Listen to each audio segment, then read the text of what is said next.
demonstration, I have with me Charles Lyons. How you going, Charles? How you doing? I'm great, man. And you're here from New York? I'm here from New York. You say, how are you going? And I say, how are you doing? How you going? I like that. I like that. I say all sorts of stupid stuff. I'm Australian. So, mate, what are you doing here? It's a very good question. I asked myself that. No, I mean, I sort of fell in with this group, this digital nomad crowd. I don't know that I'm necessarily one of them.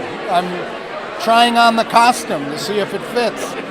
I'm here working on my own projects. Took some time off from harried life in New York to just do my own work. Working on some writing projects, some film projects, some documentary projects. And then you start to see all these people sitting in coffee shops, very serious, spending all day long. And they're living here because it's cheaper, because they can. And maybe they're stressed out from where they live. So this whole culture of removal, of going away, of being somewhere where it's cheaper, where you can kind of try on your different selves, it's kind of attractive. It certainly is. I think having the time to try something new, try something that you maybe wouldn't have otherwise tried because maybe you got the mortgage and, Well, that's exactly it. I mean, in New York, I see people making a very good living, working 60, 70 hours a week, and whatever money they're making, they're spending on dinner and rent, and you're basically not getting any equity. So why not take a step back, sublet your apartment, and go on the road? The question I have is, how long do people nomad? If you can make that into a verb. I actually had the same thing because the nomad, 12,000 years ago, was living day to day. They weren't concerned about food even tomorrow. They were concerned about food today. Right. So, I mean, it's definitely become a good sort of marketing hook. I noticed in today's, one of the papers today I think in Los Angeles, there was a story about a new hotel that had been converted into the Nomad Lounge or something.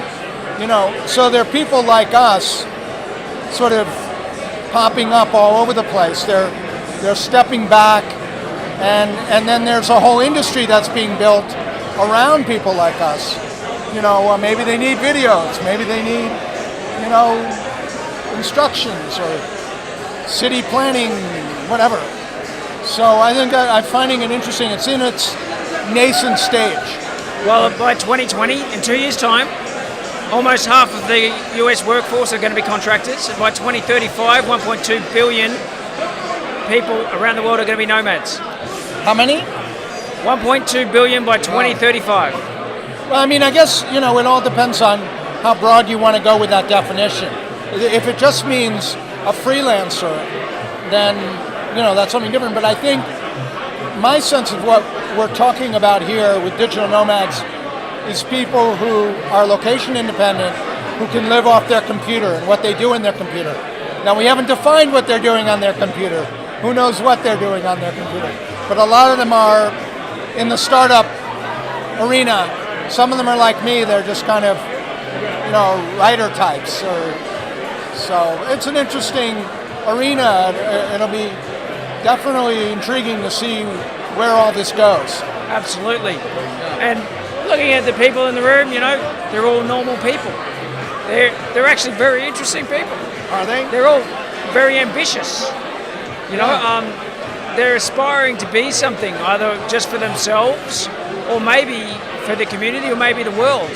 I started to wonder, and you know more than I do now, but I started to wonder, there's an aspect of it that makes me think that these are very sort of privileged people who are wandering around the world, True. And who can really do that? You go into the slums in India, in Delhi, and people can't just get on planes and go, it's winter. I'm gonna go to Chiang Mai, and then in the summer I'm gonna go to Berlin. It's a luxurious thing, but I do feel that these people are working hard.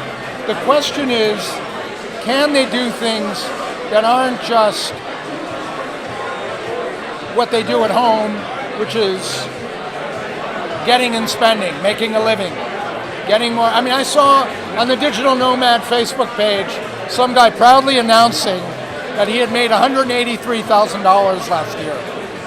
You know, is that what the digital nomads are trumping? Because I would like to see them say, I helped a village I helped the Rohingya, you know, in Bangladesh that had come over from Myanmar. So Me too. So I believe that there are people in here, in this room, that are here to change the world for the better.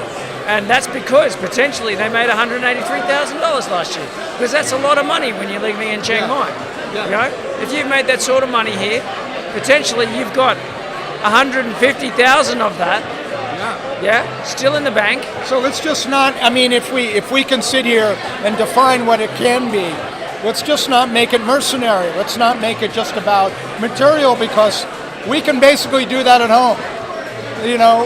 The problem is, to be altruistic, you have to have money in the bank. I don't doubt that. I mean, I'm not disputing that. I'm saying, you know, we all have to make a living.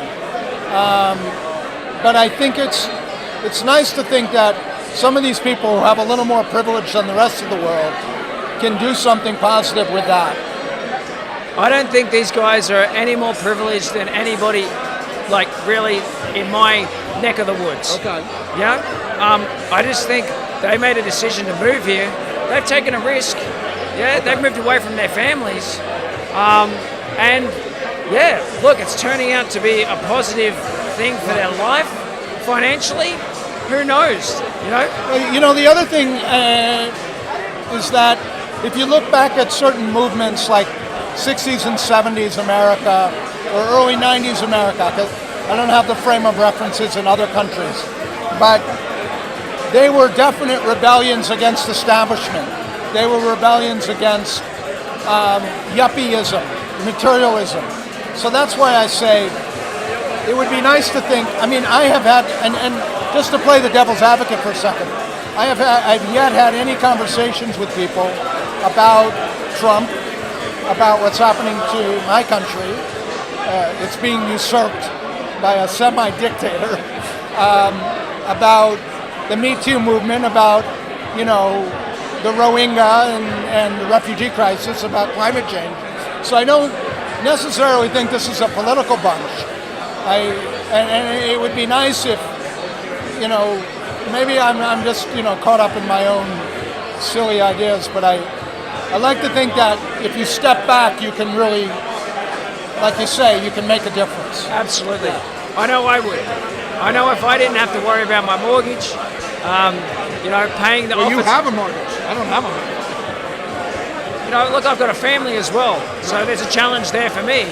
Right. If I want to do this, I have to bring my whole family. Right. You know, and that means moving away from my extended family. You know, my sisters, my mum, my direct family, Right. but then the cousins and stuff like that. So, and the grandparents, and so there lies a challenge. You know, these guys, I haven't met too many that have brought their families. I'm still looking for them because I do know people that have done it. But I don't. One of the things I'm interested in is what's driving it all. You know, is it that people are rebelling against? Let's just, because I'm hung Yes. up on the word of rebellion. I think Are they rebelling against big cities, they're rebelling against corporate life, 9 to 5. Well, that makes good. I mean, to me, that makes perfect sense, and that connects them with what we call Generation X. And there's a terrific book about it by Doug Copeland called Generation X, about these people who they're middle class, they just left their cushy jobs, and they moved to Arizona in the middle of the desert to work at a restaurant. But now we have a different kind of opportunity because we got this thing called a laptop with us that connects us to everything.